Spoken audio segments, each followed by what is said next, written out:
Good morning student, class 12th। ठीक है, आज अपन पढ़ते हैं संक्षेपण। अपन का व्याकरण पोर्शन का 3rd चैप्टर है। ठीक है ना। फर्स्ट चैप्टर था निबंध साहित्य का इतिहास, सेकंड चैप्टर था समास, और समास आप लोगों को बहुत अच्छे से समझ में आ गए होंगे। 3rd चैप्टर आज अपन को पढ़ना है, कौन सा? संक्षेपण। ठीक है ना। अब आता है संक्षेपण कहते किसे हैं। तो संक्षेपण किसी विस्तृत लिखित सामग्री जो हमारी होती है, कोई भी सामग्री हो जो लिखित रूप में हो, विस्तृत मीन्स फैली हुई हो, तो उसको संक्षिप्त रूप में लिखने की क्रिया संक्षेपण कहलाती है। ठीक है ना। मतलब विस्तृत लिखित सामग्री, जो भी विस्तार में कोई भी सामग्री लिखी जाती है जिसमें कोई अनावश्यक बातें ना लिखी हों, अनावश्यक बातों को निकाल करके उसका मूल तथ्य एक प्रवाह के रूप में, मतलब मूल तथ्य को एक गतिमय तरीके से लिखना, संक्षिप्त रूप में लिखना ही संक्षेपीकरण कहलाता है। ठीक है ना। संक्षेपण क्या है? गागर में सागर भरने की प्रवृत्ति का परिचायक है। मतलब थोड़े में अधिक बात को कह देना, कम शब्दों में अधिक अपनी बात को समझा देना, है ना। अपनी बात को सामने वाले के सामने रखना, ये हमारा क्या हो जाता है? संक्षेपण कहलाता है। किसी चीज़ को संक्षिप्त में कहना। ठीक है ना। मतलब अधिक से अधिक कम शब्द में आप अधिक भाव या विचार व्यक्त करते हैं, और इसी कला को हम क्या कहते हैं? संक्षेपण कहते हैं या संक्षेपीकृत कहते हैं। यह हमारी सुसंगत कला, चेतना और बौद्धिकता की कसौटी भी है।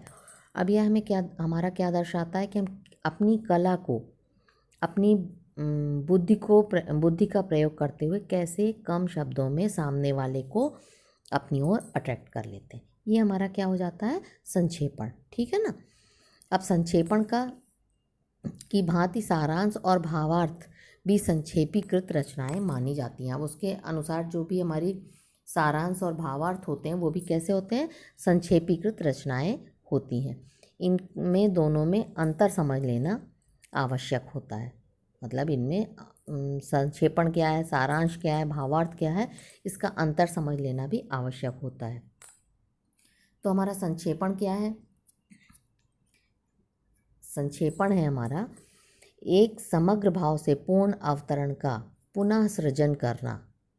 समग्र भाव से मतलब पूरी तरह से किसी भी भाव का पुनः सृजन करना, फिर से नई बात को अपने संक्षिप्त रूप में कहना, जिसमें क्रमबद्धता हो, स्पष्टता हो और प्रवाह हो। ये हमारा क्या कहला जाता है? संक्षेपण कहलाता है ना। संक्षिप्तीकरण की रचना द्वारा मुख्य तत्वों की अभिव्यक्ति को स्पष्ट करना, ये क्या है? हमारा संक्षेपण है। ठीक है ना। अब संक्षेपण के बाद सेकंड आता है हमारा सारांश। क्या आता है? सारांश। तो सारांश का में क्या है? सारांश का मूल अवतरण क्या है हमारा? इसमें आवश्यक बातों को संक्षेप में लिखा जाता है। सारांश का मतलब होता है कि उसमें क्रमबद्धता, अनपेक्षित मतलब फालतू की बातें नहीं हो, और उसका मूल आकार 1/10 के लगभग ही होता है। मतलब कोई 10 पॉइंट को हम 1 पॉइंट में ही कह सकते हैं। ये हमारा क्या हो जाता है? सारांश हो जाता है। फिर भावार्थ। भावार्थ में अपनी भावों को संक्षिप्त रूप से प्रस्तुत करना। कोई चीज़ हमें अगर 3 लाइन में लिखनी है तो उसे हम 1 लाइन में ही संक्षिप्त रूप में लिखेंगे। अपने भाव को हम क्या करेंगे? कम से कम शब्दों में मुख्य भाव जो होंगे उन्हीं को प्रस्तुत करेंगे, तो वो हमारे क्या हो जाएंगे? भावार्थ हो जाएंगे। इसलिए स्पष्ट है कि संक्षेपण, सारांश और भावार्थ ये तीनों संक्षिप्त रचना होने पर भी अपना स्वतंत्र और पृथक मतलब अलग अस्तित्व रखती हैं। ये तीनों चीज़ें अलग हैं, अलग अलग हैं, किंतु ये अपना अस्तित्व बनाए रखती हैं। ठीक है ना। पृथक होने पर भी भाई भावार्थ अलग है, सारांश अलग है, संक्षिप्तीकरण अलग है, लेकिन ये संक्षिप्त रूप में, भाई संक्षेपण को हमने संक्षिप्त रूप में कहा, सारांश मीन्स वो भी संक्षेप में कहने वाली बात है, और भावार्थ माने हम किसी चीज़ का भाव का अर्थ बता रहे हैं। और इन तीनों बातों को जब हम संक्षिप्त रूप में कहते हैं, क्रमबद्ध तरीके से बेकार की बातों को बिना इधर उधर के तथ्यों को छोड़ करके मूल तथ्यों को, मुख्य बातों को लेकर के जब हम संक्षिप्त रूप में लिखते हैं वही हमारा संक्षेपीकरण हो जाता है। क्लियर हो गया बच्चों? अब अपन पढ़ते हैं, इसके आगे है संक्षेपण की आवश्यक बातें। इसके संबंध में जो हमारी आवश्यक बातें हैं, तो आवश्यक बातें क्या हैं कि फर्स्ट है कि संक्षेपण करते समय, किसी चीज़ को संक्षिप्त रूप में लिखते समय हमें किन किन बातों का ध्यान रखना चाहिए। तो पहला है कि मूल अवतरण, मतलब हम मेन किस विषय पर बात कर रहे हैं उसे 2-3 बार पढ़ करके उसके केंद्रीय भाव का पता लगाना चाहिए कि मतलब ये इसमें, इस कहानी में कहा क्या जा रहा है। ठीक है। सेकंड है मूल अवतरण के सभी आवश्यक शब्दों, वाक्यों तथा वाक्यांशों को रेखांकित कर देना चाहिए। तो जो मूल पॉइंट हैं, जैसे अपन निबंध में लिखते हैं कि जो हमारे मेन पॉइंट होते हैं उनको हम एक वाक्यों या वाक्यांशों के माध्यम से लिख करके अंडरलाइन कर देते हैं। ठीक है ना, कि ये हमारे मेन पॉइंट है।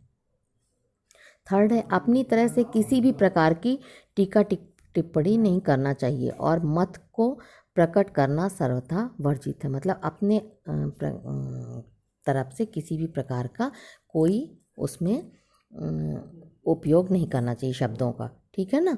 और अपना मत, मतलब हम क्या चाहते हैं ये हमें अपना मत प्रकट करना वर्जित है।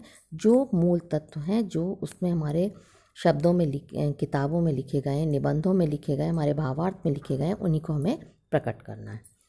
फिर फोर्थ है रेखांकित शब्दों के आधार पर एक बार संक्षेपण को प्रारंभिक रूपरेखा में तैयार कर लेना चाहिए।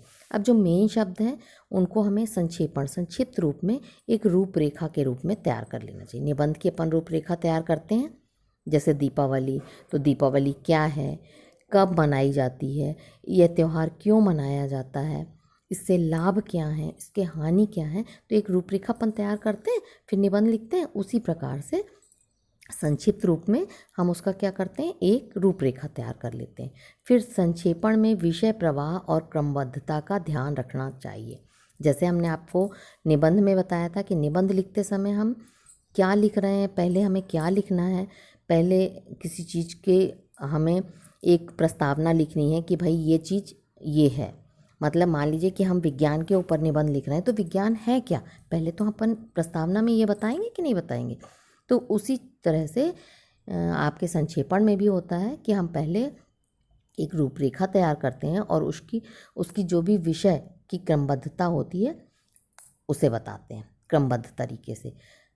फिर संक्षेपण की भाषा कैसी होनी चाहिए, सरल और शुद्ध स्पष्ट होनी चाहिए। वाक्य छोटे होने चाहिए जिससे कि स्पष्ट रूप से ये बात हमारी क्लियर हो जाए। ठीक है ना। इसके बाद आगे आते हैं अपन, आगे है इसका 7th पॉइंट। तो 7th पॉइंट है हमारा, इसमें क्या होता है, मूल अवतरण आने वाले प्रत्यक्ष कथन को संक्षेपण में परोक्ष कथन बनाकर ही लिखना चाहिए। तो जो मेन अवतरण है जिस पर हम बात कर रहे हैं उसे प्रत्यक्ष, जो हमारे सामने कथन हैं, बातें हैं, उन्हें हमें परोक्ष रूप में ऐसा बताना है, ऐसा लिखना है कि वो हमारे सामने ही दिखें। ठीक है ना। संक्षेपणकर्ता सारग्राही और पुनरुक्ति से बचे। मतलब संक्षेपण करने वाला जो भी बात हम संक्षिप्त में अपनी कह रहे हैं उसका निष्कर्ष निकले और दोबारा वह बात ना दोहराई जाए, इसका हमें ध्यान रखना चाहिए। फिर यदि किसी मूल अवतरणों की शब्दों की संख्या संक्षेपणकर्ता को अपने संक्षेपण शब्दों की संख्या में लिख देनी चाहिए। मतलब जो भी हमारे मूल अवतरण है, मीन्स रूपरेखा के जो भी पॉइंट हैं, उन्हें हमें पहले संक्षिप्त रूप में पॉइंट के माध्यम से लिख देना चाहिए। ठीक है ना, संख्या के माध्यम से। पॉइंट मीन्स संख्या के माध्यम से। केंद्रीय भाव के आधार पर पहले केंद्रीय भाव जो दिया है उसको हमने पढ़ा और उसके आधार पर हमें क्या उसका देना चाहिए, एक शीर्षक देना चाहिए। मान लीजिए हमने विज्ञान के बारे में पढ़ा तो एक शीर्षक देंगे कि यह विज्ञान के चमत्कार हैं या विज्ञान का आज के बढ़ते युग में विज्ञान की देन। ठीक है ना। तो एक तथ्य रख करके उसे आकर्षक बना करके आकर्षक सामग्री के माध्यम से हम उसे संक्षिप्त शब्दों में लिखेंगे, यही हमारा संक्षेपण है। ठीक है ना। जैसे मान लीजिए कि हमको किसी मेले का वर्णन करना है, किसी दर्शनीय मेले का वर्णन करना है, तो उसमें हम सबसे पहले शीर्षक क्या लिख देंगे, महालय का मेला, मतलब यहाँ के मेले का वर्णन। ये हमारा संक्षेपण हो गया, ठीक है ना। कम शब्दों में, मतलब दर्शनीय स्थल, तो दर्शनीय स्थल में हम कोई भी दर्शनीय स्थल का वर्णन कर सकते हैं। कहीं की हमने यात्रा की तो यात्रा कई तरह की होती है, धार्मिक यात्रा, मनोरंजक यात्रा, यात्रा वृतांत। तो ये जब हम लिखेंगे तो इसका पॉइंट ये ध्यान रखना चाहिए कि हमारा शीर्षक सार गर्भित हो, मतलब उसका सार निकले और कम शब्दों में संक्षिप्त में हम आपसे बात करें, वही संक्षेपण है। ठीक है बच्चों, आज के लिए इतना ही। ओके, 3rd चैप्टर हमारा समाप्त हुआ। इसमें कोई प्रॉब्लम हो तो फिर आप लोग हमसे डिस्कस करें। अब कल अपन पढ़ेंगे 4th चैप्टर, ठीक है ना।